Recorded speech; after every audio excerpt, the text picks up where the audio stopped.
ఇక క్లుప్తంగా ప్రతి ఒక్కరికి కూడా నాకు ఈ సంవత్సరం సంపాదన ఎట్లున్నది, ఖర్చులు ఎట్లున్నది, నన్ను ఎవరు గౌరవిస్తారో ఎవరు అవమానిస్తారో ప్రతి కార్యకర్తలో ఉంది, విద్యార్థుల్లోనే ఉంది, విద్యాలయాల్లో చూస్తే విద్యార్థుల్లో కూడా ఉంటుంది. నాకు ఎన్ని మార్కులు వస్తాయో ఆ విధంగా సూచనాప్రాయంగా ఎప్పుడు కూడా చాలామంది ఏంటంటే జ్యోతిష్యం ఎట్లుంది అని అంటూ ఉంటారు. జ్యోతిష్యం ఎప్పుడు మన జీవితాన్ని మార్చదు. జ్యోతిష్యం అనేది ఒక జీవితానికి దిక్సూచి లాంటిది మాత్రమే. వ్యక్తిగతంగా మనం పుట్టిన దగ్గర నుంచి ప్రతి ఒక్కరికి కూడా మరణం తథ్యమని తెలుసు. జీవన్ మరణాల మధ్యలో జరిగేటటువంటి సంఘటనలకు ఒక మార్గదర్శకం మాత్రమే జ్యోతిష్యం.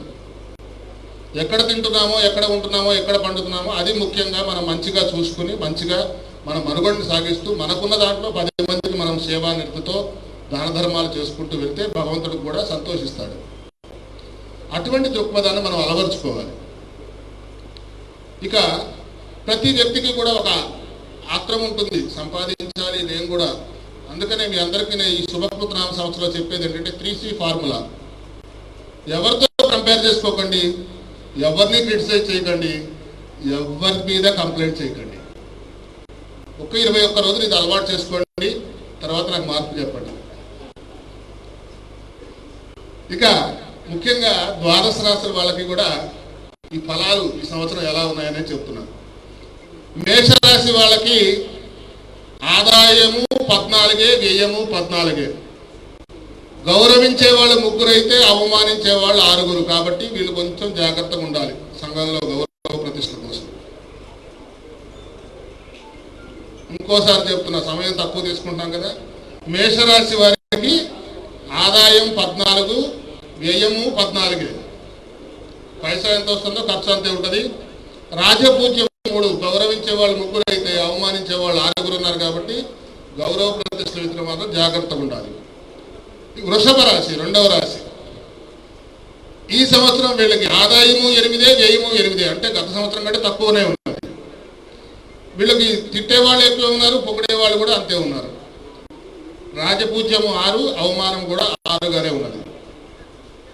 మిథున రాశి వారికి ఈ సంవత్సరం ఆదాయం మాత్రం 11 ఉంది, ఖర్చు మాత్రం 5 ఉన్నది. రాజపూజ్యం 2, అవమానం 2గా ఉన్నది. కర్కాటక రాశి వారికి ఈ సంవత్సరము ఆదాయము 5, వ్యయము 5 ఉన్నది. రాజపూజ్యం మాత్రం 5 ఉన్నది, అవమానం 2 ఉన్నది. సింహరాశి వారికి ఈ సంవత్సరము ఆదాయం 8 ఉన్నది, ఖర్చు 14 ఉన్నది. రాజపూజ్యం 1, అవమానం 5 ఉన్నది. కన్యారాశి వారికి సంవత్సరము ఆదాయం 11, వ్యయం 5గా ఉన్నది. రాజపూజ్యం 4, అవమానం 5గా ఉన్నది.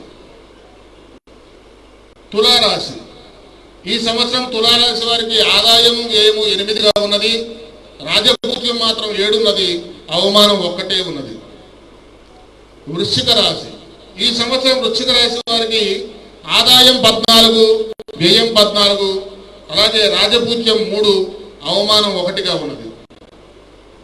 ధనస్సు రాశి ఈ సంవత్సరం ధనస్సు రాశి వారికి ఏలినాటి శని ప్రభావం వెళ్ళిపోయింది. ధనస్సు రాశి వాళ్ళు ఎవరైనా ఉంటే మంచిగా ఉంటారు. ఇప్పుడు ఆదాయం 2, వ్యయం 8గా ఉన్నది. రాజపూజ్యం 6, అవమానం 1గా ఉన్నది. మకర రాశి ఈ సంవత్సరం మకర రాశి వారికి ఆదాయం 5, వ్యయం 2గా ఉన్నది.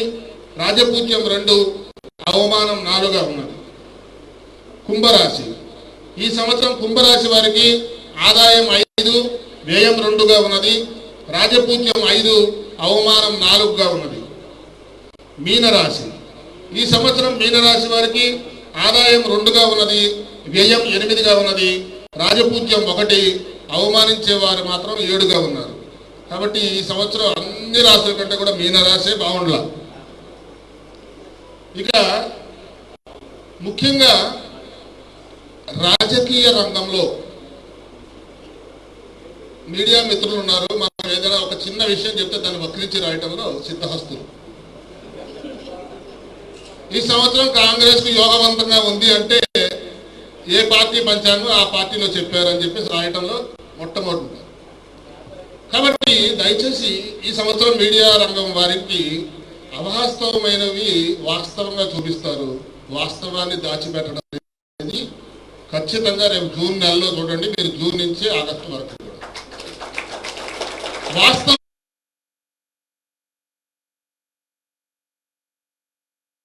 దాచిపెడతారు, అవాస్తవాన్ని ప్రచారం చేస్తారు. అక్కడ అత్యాచారం జరగబోతోంది అంటే అక్కడ అత్యాచారం జరిగింది అని రాస్తారు. కాబట్టి దయచేసి నేను అనేది ధర్మబద్ధంగా ఎవరైనా కానివ్వండి, ప్రధాన పక్షం కానివ్వండి, ప్రతిపక్షం కానివ్వండి, ప్రతి ఒక్కరూ ప్రజల కోసం పోరాడేటవారు. ఇక రేవంత్ రెడ్డి గారు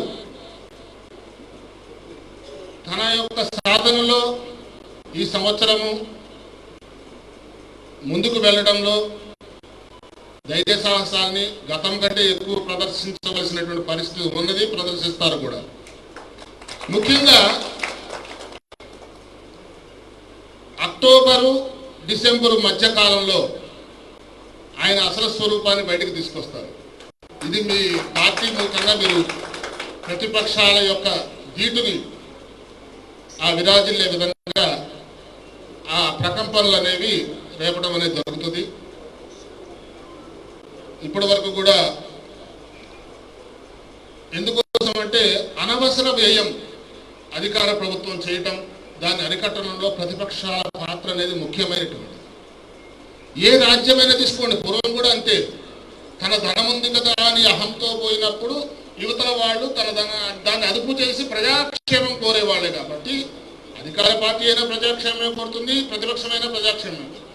కాకపోతే అవకాశం ఉన్నవాడు దాన్ని స్వార్థ చింతనకు వాడుకోకుండా, ఆ ప్రజా ప్రయోజనాలని మర్చిపోకుండా ఆ పాత్రను ఎరిగి తన యొక్క దీటుని సారిని కూడా ప్రదర్శించేటువంటి ఇది అక్టోబర్ నుంచి డిసెంబర్ మాసంలో మనం గమనిస్తాం. కాబట్టి ఎందుకంటే ప్రతిపక్షాల పాత్ర కూడా ఎక్కువ కావాల్సినటువంటి పరిస్థితి ఉంటుంది ఒక్కొక్కసారి. ఆ విధంగా ఈ సంవత్సరం వారి యొక్క రాశి ప్రకారం తీసుకుంటే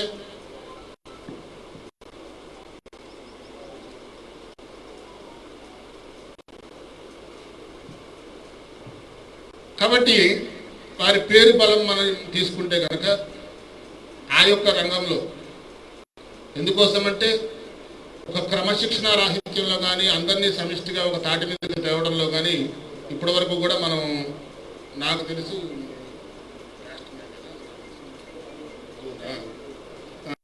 జూలై 7 రేపు జూలైకి 1 year అవుతుంది. ఇప్పటిదాకా ఆయన గమనిస్తూనే ఉన్నారు, ఇంకా గమనిస్తూనే ఉన్నారు. అది మీకు చెప్పినట్టుగా నేను జూలై అంటే ఇక ఇంకొక 3 నెలలు అక్టోబర్ నుంచి ఆయన శైలిని ప్రదర్శించడం అనేది ప్రారంభమవుతుంది. కాబట్టి అన్ని విధాలుగా మీ కార్యకర్తలందరికీ కూడా, పాలక వర్గానికి కూడా 2004 నుంచి నాకు మన కాంగ్రెస్ కమిటీతో ఉభయ రాష్ట్రాలు ఉన్నప్పటి నుంచి నాకు ఆ యొక్క ఇది ఉంది. కాబట్టి సంరక్షించుకో ఒక గురువుగా దాన్ని ఎలా మనం ముందుకు తీసుకెళ్లాలనే దానికి నా పాత్ర కూడా నేను ముఖ్య పాత్ర పోషించి మీ అందరికీ ఆశీస్సులు అందాలి. ప్రతి కార్యకర్త కూడా ఉన్నత స్థానానికి ఎదగాలి. కాబట్టి ఉన్నత ఆశయాల్ని మనం సాధించాలి అనే ఒక దృక్పథంతో అందరూ కూడా నడుము కట్టి ఒక పిసిసి అధ్యక్షుని వారికి మీరందరూ కూడా చేదోడు బాదోడుగా ఉండి ఈ సంవత్సరం ఒక యోగవంతమైన కాలాన్ని మనం పిసిసికి అందించాము. ఇది కేంద్రం గుర్తించింది తెలంగాణ రాష్ట్రం యొక్క ఇదిని అనే యొక్క నానుడిని మీరందరూ కూడా ముందుకు తీసుకెళ్లి ఈ శుభకృతిలో రేవంత్ రెడ్డి గారి సారథ్యంలో మీరు శుభయోగాన్ని కలగజేయాలని ఆశిస్తూ ఈ యొక్క పంచాంగ శ్రవణాన్ని మనం ముగించుకుందాం. ఇందాక నేను చెప్పినట్టుగా 3C ఫార్ములా గురించి ఎవరిని మనం క్రిటిసైజ్ చేయొద్దు, ఎవరిని కంపేర్ చేసుకోవద్దు, ఎవరి మీద కంప్లైంట్ చేయక్కర్లేదు. మన పని మనం చేసుకుంటూ పోతే భగవంతుడు హర్షిస్తాడు. మన సాధన ఏదో, మన విజయం ఏదో, ఆ విజయం వైపు పయనం చేద్దాం.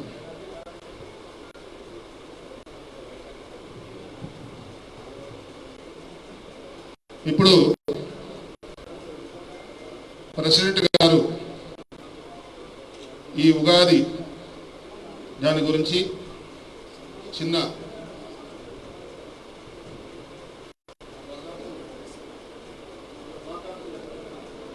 శుభాకాంక్షలు చెప్తారు. నేను శుభాశీస్సులు అందించాను, ఆయన శుభాకాంక్షలు చెప్తారు. మీరందరూ కూడా ఆయన పరిధిలో ఉన్నారు, నేను దేవుడి పరిధిలో ఉన్నాను. కాబట్టి ఒక్కసారి ఉద్దేశం.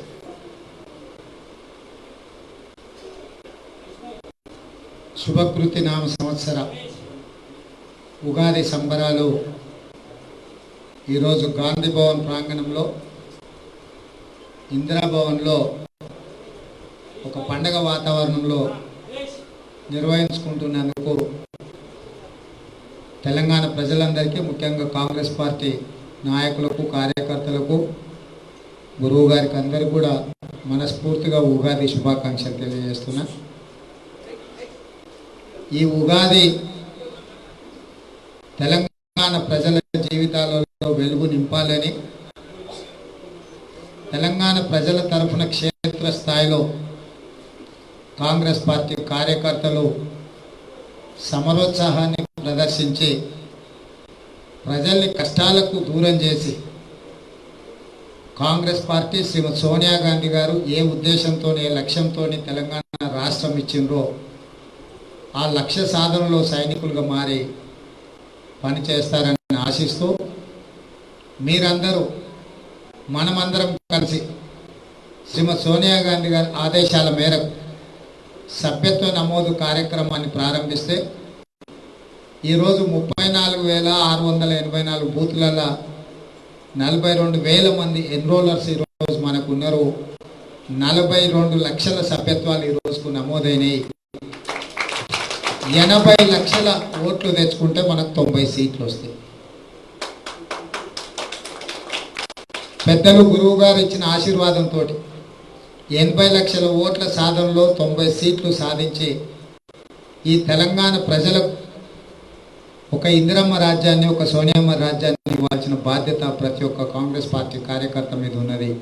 మనమందరం మరొకసారి పునరంకితమై ఈ ఉగాది సంబరాన్ని, ఈ ఉగాది పండుగను మనం ఒక దీక్షగా తీసుకొని పేదలను కష్టాలకు దూరం చేసి, నిరుద్యోగ యువకులకు ఉద్యోగ అవకాశాలు కల్పించి, పాడి పంటలు పండించిన రైతులకు గిట్టుబాటు ధర ఇచ్చి, రైతులను ఆత్మహత్యల నుంచి బయటికి తీసుకొచ్చి ఆత్మగౌరవంతో బ్రతికే విధంగా కాంగ్రెస్ పార్టీ కార్యాచరణ ఉండాలి. ముఖ్యంగా ఒక మహిళా నాయకత్వంలో తెలంగాణ రాష్ట్రాన్ని సాధించుకున్న రోజు యూపీఏ చైర్పర్సన్గా శ్రీమతి సోనియా గాంధీ గారు ఉన్నారు. లోక్సభ స్పీకర్గా మీరా కుమారి గారు ఉన్నారు.